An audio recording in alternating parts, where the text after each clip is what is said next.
बापा काली आम मामू घर को जीवानी कहीं जीवानी काली बा आम स्कूल रे जातीय कुर्मीनाशक दिवस पालन करा जिवो। एई नियो बापा आम सार गोटे लेखा देइछन्ते। आना आना देखिबा।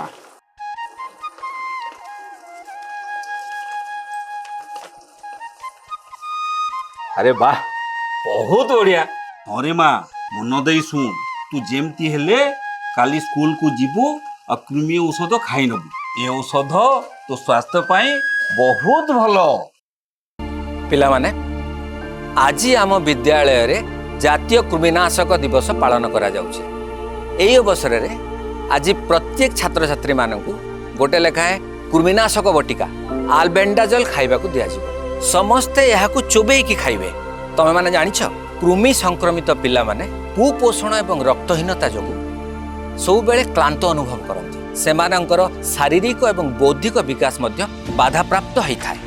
सार कृमि रु आमे केमिति सुरक्षित रहिबा?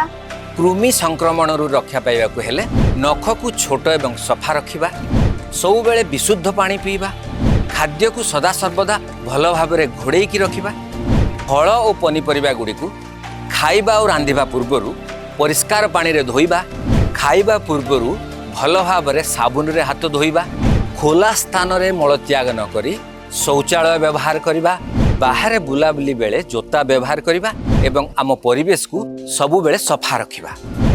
1 वर्षरू 2 वर्ष पिलांको 5 ml आल्बेंडाजोल सिरप आवश्यक पड़ी थाए। 2 ରୁ 5 वर्ष जाए पिलांको 10 ml आल्बेंडाजोल सिरप दिया जाई थाए। 5 वर्षरू 19 वर्ष जाए गोटिए लेखाएं आल्बेंडाजोल बटिका चोबई चोबई खाइबा को पड़े। सुस्थ शिशु सुस्थ समाज।